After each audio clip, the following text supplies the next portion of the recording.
Hey guys, welcome to the Virgo full moon video. First, I just wanted to take a moment to ask you to please hit like and subscribe to my channel, and also find me on Facebook if you will, and to check out my Patreon page where you can support the work I do with a little money or a little more money and so on.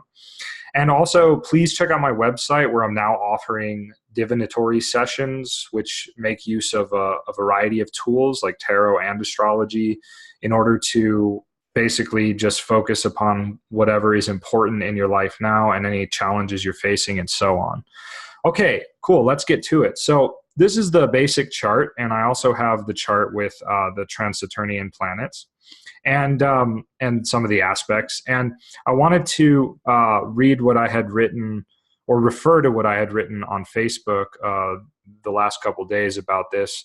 So I had talked already about the Venus-Saturn conjunction, which makes a sesquiquadrate aspect to the sun and moon. Okay, and then the Mars up here in the next post, I talked about the Mars aspect to that sun and moon via trine and sextile, and a little bit about the complex configuration of Mars with Jupiter and Mercury, Neptune, and even Uranus. And so I'm going to try to talk about as much of this as I can, but the basic vibe was, like I said here, it's a good time to ask ourselves, what do I really enjoy, and is it in accordance with my fundamental reason for being in here, right? This is a tense period of time to sort of, I guess you could say, work out one's, the pursuit of joy and harmony and beauty with why we're here, our responsibilities in this life and so on, and our real responsibilities, not our perceived responsibilities, right? I think Saturn creates or correlates with so much havoc in people's lives because they often are thinking of their perceived responsibilities, like, oh, I have to live up to my parents' expectations. Well, no, you don't. It's your life. You're here for a more profound meaning than your parents' expectations, right? And so it's that kind of a thing. Our fundamental, actual purpose for being here is going to be revealed through the planets Saturn and the Sun. And, other planets too, but those are kind of the planets that refer to it the most. Saturn gives us our foundations, right? And the Sun is our sort of inspiration and invigoration and whatnot. Whereas Venus helps us to find harmony within the world, within ourselves, and within within how we relate to the world, right? So these two coming together like this in a very tense aspect, right? In a very tense aspect to that lunation, shows that there's a lot of activity and tension around that sort of area of life. And they are also near Pluto and the South Node Ketu, which I may talk about later on, because of course that's going to add to the intensity and possibly even the confusion, and even make things a bit more volatile and destructive, all things considered. Not necessarily for ill, it could be for good too, depending on how that kind of thing is utilized. But all in all, with this aspect, right, it's not necessarily a great time for romance and relationships. Venus has been encountering a lot of hindrances in the past few months, I would say. There's been a few rays of sunshine for Venus, like when she was conjoined Jupiter. But even when she was conjoined Jupiter, if I remember correctly, she was also antitia to Saturn, which is a shadow aspect, okay? So realistically speaking, Venus has kind of been going through a hard time. And this is sort of a metaphor for, like, we should collectively be asking ourselves, what do we really value? What is really important in life? What do we really love? What brings us joy? What brings us harmony? What brings us peace? Rather than what we perceive as bringing us peace and joy and harmony, if that makes sense. Just got to plug in here real quick. Okay, so maybe I'll come back to that. I'm not sure.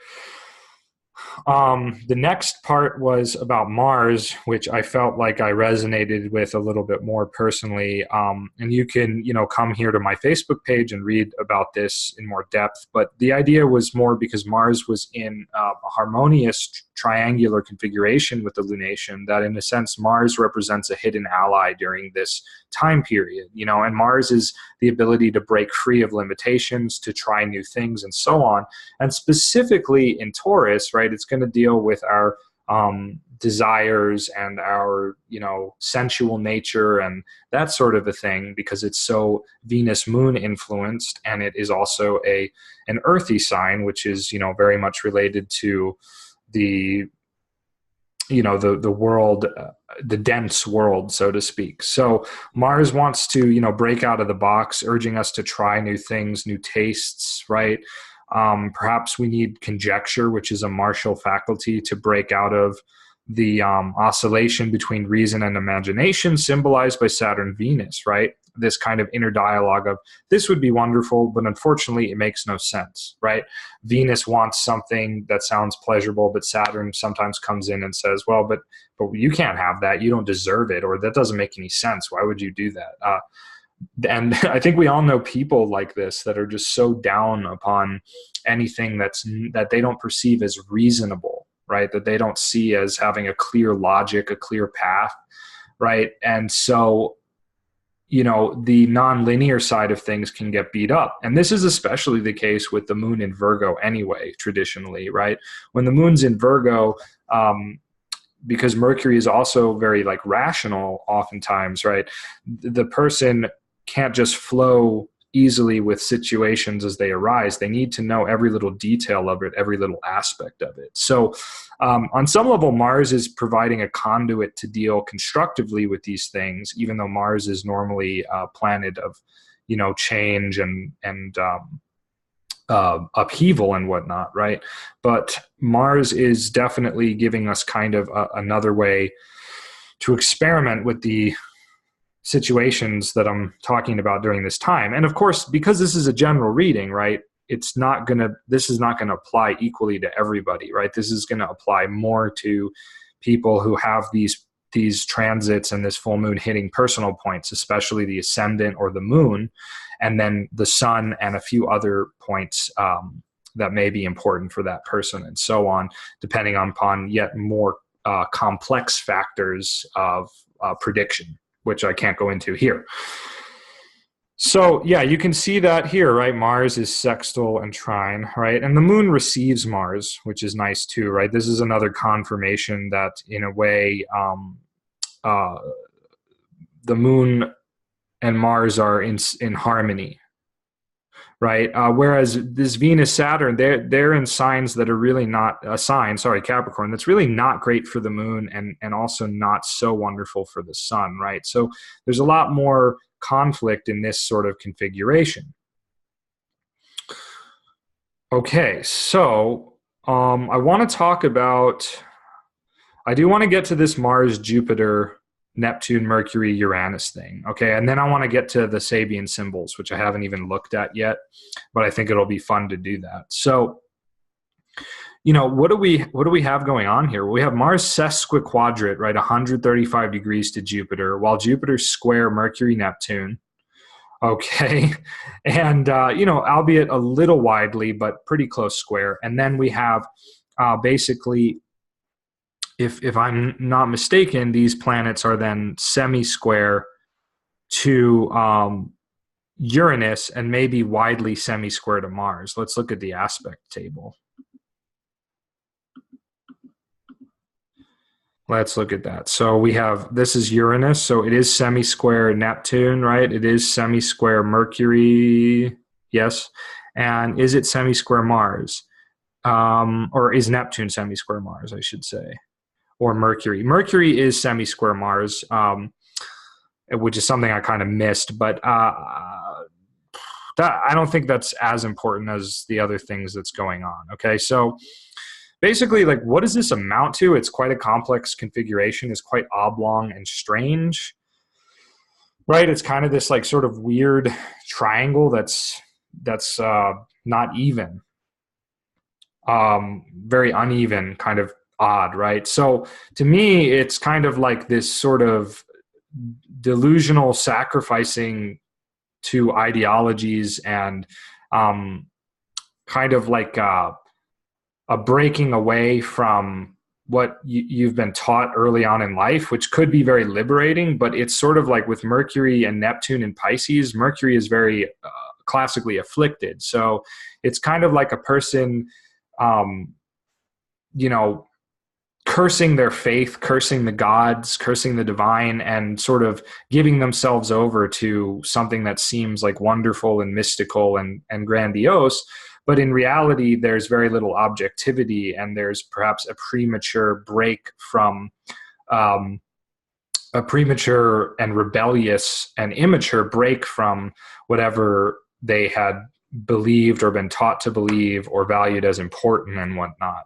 There's kind of a struggle here between the oftentimes gluttonous expansion of the individual, right, and or of a nation, if we're looking at mundane astrology, and sort of the desire to sort of go without boundaries, perhaps, to dissolve the artificial boundaries. Because Jupiter always expands us, it makes us bigger and better, you could say horizontally, but Neptune expands us vertically, right? More subtle states of consciousness and things like that. But Neptune, of course, can take us in either direction. It can make us go into lower spheres and sort of channel lower elements of reality and think that they're higher, more exalted states. Or positively, it can take us into actually more exalted states in which more and more clarity is perceived rather than more and more illusion and obscurity and strangeness, right? So I think the Mercury semi-square to Mars, and arguably semi-square to Uranus, right? This is definitely where some of this rebelliousness comes in. On the one hand, both these planets are very ideological, with Mars being particularly ideological in the sense that, Mars wants things to be the way he wants them to be. And in us, that means we get mentally and emotionally aggressive in promoting our agenda, but we also want to promote it while at the cost of others. Like we want to knock down others and harm others. We can't just talk about something, right? Uranus, on the other hand, just goes beyond, right? I say that Mars is rebellion, but Uranus is revolution. And what does revolution mean, right? It's another turn around the wheel, right? Revolution, and volution is a similar word to volition. I'm stretching things a little bit linguistically, but I like to do this, right? Volition has to do with our will, basically, our, why we're doing something, our reason for doing something. And so it's like revolition in a way, where Uranus goes beyond our frame of consciousness, which is demarcated by Saturn, right, or ruled by Saturn. Uranus takes us beyond. The famous scientist Buckminster Fuller said something to the degree of if you want to change how things are, then make a new model that makes the existing model obsolete, right? So where Mars wants to fight, right? Mars, for example, could be a person who wants to take down the record industry and music, let's say. But Uranus would be more like the YouTube and Bandcamp musician who just instead of wasting time being angry at the corrupt record industry, just says, you know what, I'm just going to promote myself and my music on my own, and then becomes successful, thereby making the record industry path obsolete for them, right? So Uranus doesn't fight against anything. It just goes beyond. So we kind of have these two possibilities here with this sort of tension and delusion over expansion versus, expansion. No, that's a stupid way to put it. I'm sorry. You know what? What did I write here? Because I wrote something I liked. Okay, so I'm just going to read some of it. This is a rather explosive and imbalanced configuration, right? And we can say that the theme of doing the right thing, even at the cost of fidelity or faith and truthfulness, is definitely a theme, right? Meaning that people will become so obsessed with this is the right thing to do, that they'll start doing it regardless of how it really affects others, themselves, and the world, because they're so myopically entranced by it. Very Neptune with Mercury, right? Not seeing it clearly, not having the objectivity, just being filled with sort of a spiritual pride. Many have martyred themselves for a cause which they were fully convinced of, yet ultimately turned out to be a path of misery and chaos for many. This is a configuration for dreamers and reformers, yet only realizable for those who dare to break away from that which they grew up believing and forge their own path, and even more so for those willing to cast away the bonds of hatred, which is kind of the Mars theme here, and find solace in a vision and understanding of reality not based upon conflict and war, struggle and oppression. A few will witness a new way of thinking and seeing the world, while a great majority will fall prey to delusions of grandeur and ideologies which make of them infidels, meaning non-believers, meaning not concerning religion, organized religion, but concerning faith in the greater truth of existence, right? The divine, the Tao, something beyond one's pettiness and ego and myopic sense of being, if that makes sense. So what I'm trying to illustrate here is that this configuration is potentially very volatile, and we sort of have two ways that it could go, the Uranus way or the Mars way, right? We can basically reach a new plateau of understanding after a period of perhaps confusion and chaos, or abandoning everything one thought was true, right? Abandoning Jupiter and sort of giving oneself over to the irrational, leading to Uranus, which is a revolutionary way of being, thinking, and acting. Or we can become so enmeshed in kind of the grandeur of, I don't know, whatever's being presented, right? These kind of ideologies and movements and, mass chaos, mass emotions. We see this a lot today with kind of, like this sort of bleeding heart liberal, and I'm going to say bleeding heart conservative too, because like I don't take sides either way. I just see that there's a lot of emotionality on both sides that is completely misdirected and lacks objectivity. Not to get too political, but a good example of this is how the senior Democrats, along with the majority of the Republicans, accused Senator or Congresswoman Ilhan Omar, who is a Muslim, of being anti-Semitic for criticizing the Israeli lobby in this country. Okay, it's not anti-Semitic. And Mercury Neptune is a perfect example of how people become so deluded by catchphrases that become propaganda or used for propaganda, like America's the greatest country in the world, or make America great again. That's propaganda. There's no philosophy or history or logic behind those statements. That is pure propaganda. And it's meant to stoke the emotions of people into a certain way of thinking and being that is usually detrimental to themselves and to free thought. Mercury in this condition is not, this is not a situation where critical thinking is at its highest, but it is a situation in where openness to something beyond kind of a myopic vision of things is a possibility, and that's a beautiful thing, but it can also be used in the wrong way. And I think that, what we saw with Ilhan Omar is an example of this, where they criticized her and said she was anti-Semitic, but she wasn't anti-Semitic at all. If you understand what anti-Semitism is, and that it pertains to more than just Jews, by the way, it's not anti-Semitic. The idea is that people have been brainwashed, and the politicians follow this, that any critique of the Israeli nation or government is somehow anti-Semitic and evil. But in reality, you have many very intelligent Israeli citizens who criticize the actions of their own government in the very same way that Ilhan Omar was criticizing the Israeli lobby. And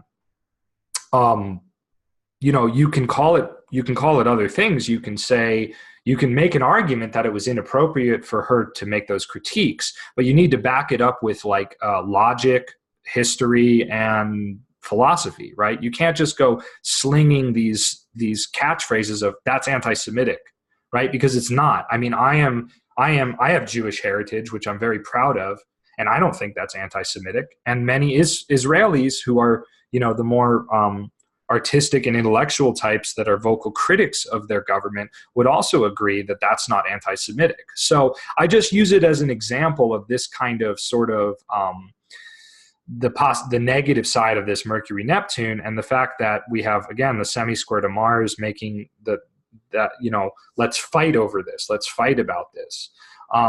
But in reality, it's about Uranus, right? It's ultimately about Uranus, and making a statement that exposes the truth is also very Uranian, right? As long as you're doing it for the right reasons, which is a whole nother thing. Okay, I won't get into that. I'm not going to judge Ilhan Omar in this video. Okay, I'm not going to comment on what her motives were.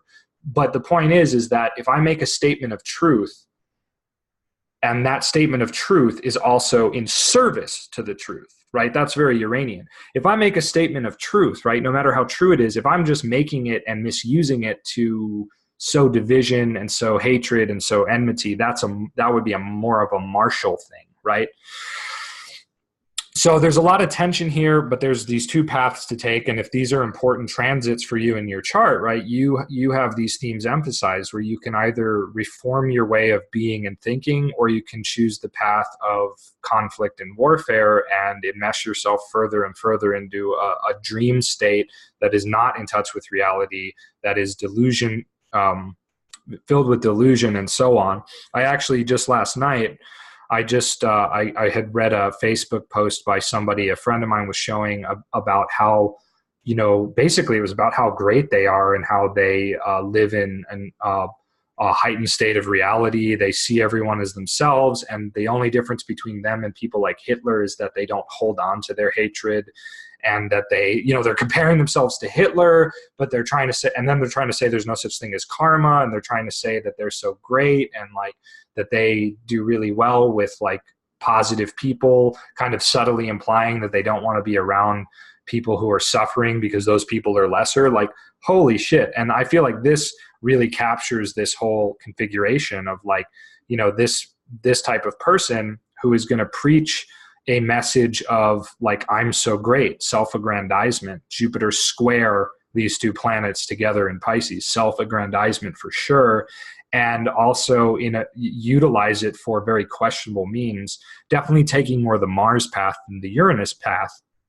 Because when this devolves, you can't take the Uranus path. If this is devolutionary, so to speak, and I don't mean like we're spiritually evolving or not, or devolving. I just mean devolutionary in terms of like just the state of the mind and the state of the frame of reference, right? If it's a person being sucked in to glamour and illusion, that's devolutionary. Okay, so I spent like an inordinate amount of time on that. Sorry. A lot to take in there. Let me kind of end by taking a look at these Sabian symbols. And as always, there's going to be much and more that I could say about this chart that I perhaps didn't notice and so on. But, there's only so much that we can talk about in a short video like this. Okay, so Virgo 1, the first degree of Virgo where the moon is, right? I'm pretty sure. Yeah, okay. In a portrait, the significant features of a man's head are artistically emphasized. Very interesting. So the significant features of a man's head are artistically emphasized. So this is a symbol that denotes a focus on what is really important. It's kind of the best of Virgo in a sense, because while Virgo focuses on details, it hopefully does so with an aim to getting toward the meaning of the greater whole of the of what it's looking at. So in other words, basically like the significant features of the head are artistically emphasized, which allows the deeper meaning of the image to be brought forth into the world, into consciousness, and so on. So that's kind of interesting. And then Pisces 1, where the sun is, in a crowded marketplace, farmers and middlemen display a great variety of products. And Rudyard says the process of commingling and interchange, which at all levels demonstrates the health of a community. So Pisces is a sign where all the other signs like flow into, like rivers flowing into a sea. So it kind of contains all signs in itself. A crowded marketplace of farmers and middlemen. This is a place where the common people are going to gather, of all different ethnicities and races and cultural backgrounds and so on, especially in a place like the United States where these symbols were conceived and written. So it really emphasizes that sort of blending together of Pisces, right? And in contrast to the significant features of a man's head are artistically emphasized. What we have is a juxtaposition between basically blending together and but still retaining the important salient features, which is actually what it says here. Yeah, salient features, right?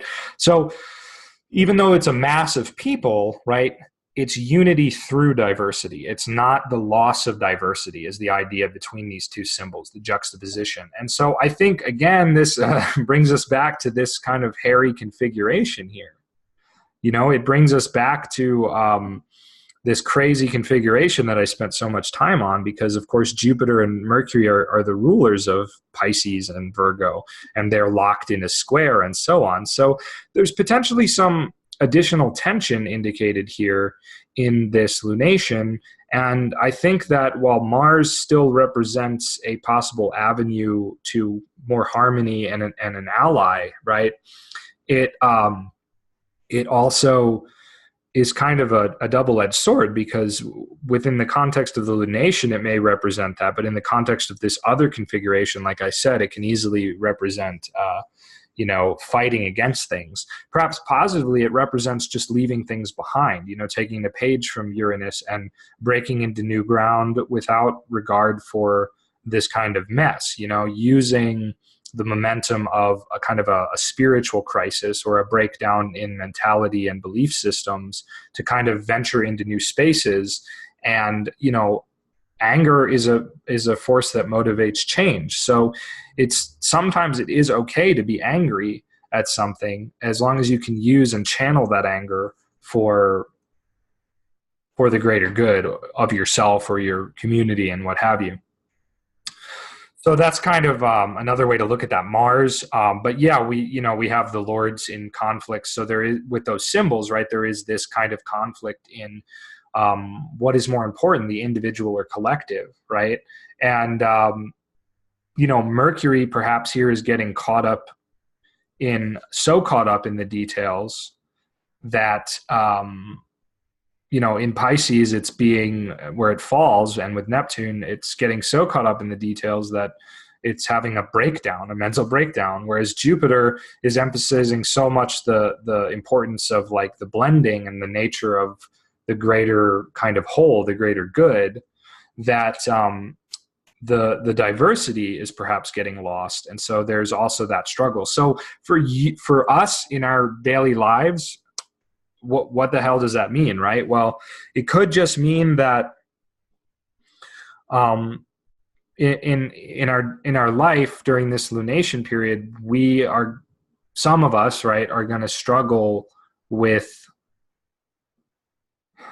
those aspects of our life that are important because they bring us into contact with other people and expand our mentality, versus and that'll be in conflict with certain aspects of our life that, maybe emphasize the details or the differences or at least the important points and focus of things, right? Because even though difference is ultimately an illusion, right, it's still valid, it's still real, right? We are different from one another, just in the sense that we have a unique life to lead, right? We're not all just people that can become factory workers or all people that can do, the same type of job and live the same type of life. So, maybe that's kind of a theme here in our own lives. Like how do I balance,